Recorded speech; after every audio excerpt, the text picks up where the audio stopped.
Você está no canal Eu Estudo a Lição com o pastor Samuel Camilo. Hoje é quinta-feira, dia 31 de março de 2022. E o tema que estudaremos na nossa lição da Escola Sabatina é o dever da humanidade. Três textos vão aparecer aqui no nosso guia de estudos, que vão servir como base para o nosso estudo hoje. O primeiro, Gênesis 2:8. E plantou o Senhor Deus um jardim no Éden, na direção do Oriente, e nele pôs o homem que havia formado. Depois, Gênesis 2:16. E o Senhor Deus lhes deu essa ordem: de toda a árvore do jardim comerás livremente. E Gênesis 2:22. E a costela que o Senhor Deus tomara ao homem, transformou-a numa mulher e lhe a trouxe. Esses três textos, eles na verdade representam os três dons, os três presentes que Deus concedeu ao homem. E eu quero que você compreenda que, na perspectiva daquilo que está sendo apresentado na criação, homem e mulher são absolutamente iguais em importância. Por isso, em vários momentos, quando o termo bíblico é traduzido como homem, ele na verdade está se referindo à humanidade, porque a importância de homem e mulher é exatamente a mesma.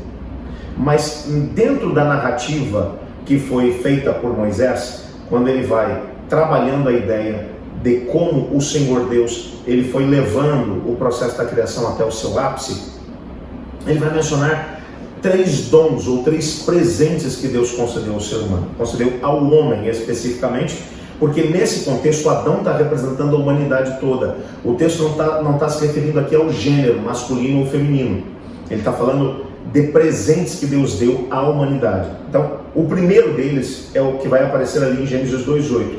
O texto vai dizer: e o Senhor Deus plantou um jardim na banda do Éden, e nele colocou o homem e a mulher para os cultivar e guardar. Vão aparecer aqui dois termos, ok? E é importante a gente dar uma olhada aqui nesses termos em hebraico. Lembra do que eu falei para você? Que cada palavra que Moisés escolheu colocar dentro do texto bíblico tem um significado muito mais profundo do que às vezes a gente consegue expressar dentro de uma tradução. Por isso é importante a gente entender aqui alguns termos que vão aparecer. O primeiro deles é um verbo, que é o verbo avad, que é traduzido aqui como cultivar. A ideia principal é a ideia de trabalho. Deus deu ao ser humano o trabalho como o primeiro presente, com o objetivo de fazer com que o homem se sentisse completo, sentisse que ele tinha um propósito para poder viver. Então, quando Deus cria o avad, ou seja, cria um trabalho para o ser humano, o trabalho era um presente. Talvez alguns de vocês vão dizer: ah, pastor, então dá o meu presente para outro.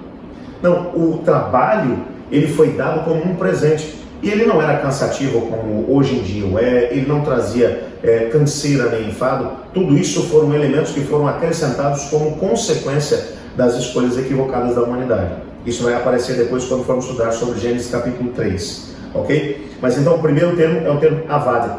Deus ele vai dar o trabalho como um presente, mas não só isso. O segundo termo que vai aparecer aqui é a ideia de cultivar. A primeira ideia de cultivar, que é a ideia do trabalho, mas a segunda que vai aparecer aqui é a ideia de guardar, que é o termo chamar. Chamar é o que significa, o que foi traduzido como guardar. Implica a responsabilidade de você preservar aquilo que você recebeu. Portanto, chamar não diz respeito necessariamente ao trabalho em si. O trabalho era a ideia de que o ser humano recebeu a terra da parte do Senhor Deus, e ele poderia trabalhar com ela, ele poderia exercer trabalho com ela para que ela produzisse ainda mais, para que ela fosse ainda muito mais frutífera do que ela era quando recebeu das mãos do Senhor. Eles poderiam, portanto, através do seu trabalho, melhorar aquilo que já era perfeito. Imagina o que era isso. Era um presente que Deus estava dando a eles. Mas não apenas isso, eles tinham também a responsabilidade do chamar, que é guardar, ou seja, de preservar o planeta que Deus havia colocado sob a sua responsabilidade. Isso tem que fazer com que a gente pare para poder pensar um pouco, porque toda vez que a gente fala em preservar o meio ambiente, em cuidar do planeta, em cuidar dos animais, em não machucar nenhuma das criaturas que o Senhor Deus colocou sob a nossa responsabilidade, algumas pessoas acham que isso é coisa de ambientalista. E o que mais me dói é perceber que hoje a maior parte daqueles que procuram pelo menos defender a natureza que Deus colocou sob a nossa responsabilidade são aqueles que nem creem em Deus. Estão fazendo isso por uma motivação errada. Deus nos deu como presente o avad e o chamar, o trabalho para podermos ainda alcançar mais da própria terra, através do nosso trabalho, fazer com que ela se torne ainda mais produtiva. Mas ele também nos diz: vocês têm que chamar, têm que preservar a terra. O segundo dever do ser humano diz respeito à questão do alimento. O texto lá no versículo 16, capítulo 2, verso 16, diz que eles poderiam comer livremente de todas as árvores do jardim, de tudo que Deus havia criado. Mas havia também uma restrição: menos da árvore do conhecimento do bem e do mal. Isso nos mostra que, por mais que a alimentação fosse um dom da parte de Deus, o ser humano não estava livre para comer tudo que quisesse. Ele tinha que seguir as especificações da parte de Deus. E se a gente não entende isso, a gente vai ter dificuldade de entender algumas coisas que vão aparecer depois no próprio desenvolvimento do Pentateuco. Quando o pecado entra no nosso planeta e o ser humano agora recebe da parte de Deus, depois do dilúvio, a possibilidade de se alimentar da carne dos animais, Deus vai falar: do mesmo jeito que eu fiz lá na época da criação, que eu disse, eu dou agora a possibilidade de comer todas as árvores menos de uma, que tem restrição. E por que tem restrição? Porque Deus criou o ser humano. E se Ele é o Criador, Ele estabelece as regras. Isso é soberania de Deus. Dentro do dom que Deus nos deu de podermos nos alimentar, o dom do alimento, e é maravilhoso a gente poder se sentar e comer alguma coisa. Eu, por exemplo, estou gravando nesse momento aqui a lição da Escola Sabatina e já passa das 9 da noite. Eu estou trabalhando desde as 7 da manhã aqui na Associação Paulistana e hoje foi um dia muito, muito intenso mesmo. E eu confesso a você que a minha barriga chega a estar doendo de tanta fome que eu estou agora. Mas eu sou livre para comer o que eu quiser? Não, tem restrições. Porque quando Deus deu para o ser humano a possibilidade de poder comer, por exemplo, a carne dos animais, Ele falou assim: mas tem restrição. Vocês podem comer dos animais quadrúpedes, vocês podem comer aqueles que têm as unhas fendidas e remoem. Das aves, vocês não estão livres para comer nenhum tipo de ave de rapina. Dos peixes, ou dos seres que vivem nas águas, somente os peixes que têm barbatanas e escamas. Por que o resto não foi liberado para alimentação? Tem muita gente que quer criar uma série de razões. Não, a razão que a Bíblia dá é porque Deus é o Criador. E Ele estabelece as regras para tudo, inclusive para a alimentação. Num planeta perfeito, onde nada poderia fazer mal ao ser humano, Deus disse: você pode comer de todas, mas daquela não. Por que daquela não? O fruto não era venenoso, porque Deus estabeleceu as regras. E ainda encontramos um terceiro dom, que quando Deus traz a mulher até o ser humano, Ele vai dizer assim: e deixa então o homem, o seu pai e a sua mãe, e se une a sua mulher, e os dois se tornam uma só carne.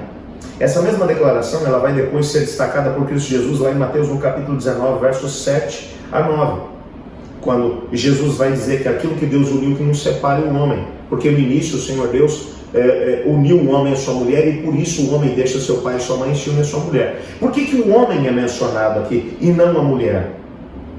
A ideia aqui é muito simples. Moisés está partindo de uma progressão. O homem foi criado primeiro, isso não faz dele um ser mais importante do que a mulher. A mulher, ela recebeu a incumbência de ser a auxiliadora do homem, não porque ela fosse inferior a ele. Não, haviam funções diferentes para o homem e para a mulher. Quando você pensa, por exemplo, na própria questão da Trindade Divina, como a Bíblia vai mostrar, o Pai recebeu, dentro do contexto daquilo que é o processo de gestão do plano da redenção, o Pai recebeu a incumbência de dirigir o plano da redenção. Então não é nem Cristo e nem o Espírito Santo que dirigem. Ah, porque o Pai dirige, ele é maior que os dois? Não, os três são iguais em importância. Mas o processo de gestão do plano da redenção está na mão do Pai. Quem é que resolve o assunto da salvação do ser humano? Quem é que derrama graça sobre o ser humano? É Cristo Jesus. Então graça não é uma coisa que você pede para o Pai nem para o Filho. Aliás, nem para o Pai nem para o Espírito Santo. É para o Filho que você pede. E qual é a função do Espírito Santo? O Espírito Santo é aquele que abranda o nosso coração. É aquele que faz com que sintamos o desejo, compreendamos quem nós somos, pecadores, e vamos até Cristo Jesus. E é aquele que produz a mudança dentro de nós. Essa é a obra dele. Então, quando você quer mudança de vida, você não pede ao Pai, não pede ao Filho. É o Espírito de Deus que vai fazer. Assim como os três são iguais em importância, mas têm funções diferentes entre o ser humano e a sua mulher, entre o homem e a mulher, havia a mesma coisa. Um era mais importante que o outro? Não. Mas a responsabilidade de gestão do nosso planeta foi dada para Adão, e não para Eva. Ela tinha outras funções. Quais eram elas? A gente não tem tempo para poder falar aqui hoje em dia sobre todo esse aspecto, mas o fato é que Adão, o texto vai mencionar Adão, por quê? Porque ele recebeu o jardim, o lugar onde eles iriam trabalhar. Por quê? Porque ele é o gestor. Ele recebeu a ordem de poder comer e o que poderia comer, e ele agora recebe também a mulher como se fosse um presente de Deus. Tá, mas o homem também é apresentado como um presente de Deus para a mulher. Então há aqui uma ideia de troca. Porque o homem é apresentado? Porque a função dele é a função de gestor. É só por isso. Porque a mulher também é chamada para deixar o pai e a mãe e se unir ao seu marido. O chamado é dos dois. A mulher também é chamada para comer de toda a árvore do jardim, menos de uma. A mulher também é chamada para trabalhar e para preservar o meio ambiente. Você percebe que a ordem é para os dois. Por que o homem é mencionado aqui apenas? Porque ele era o gestor.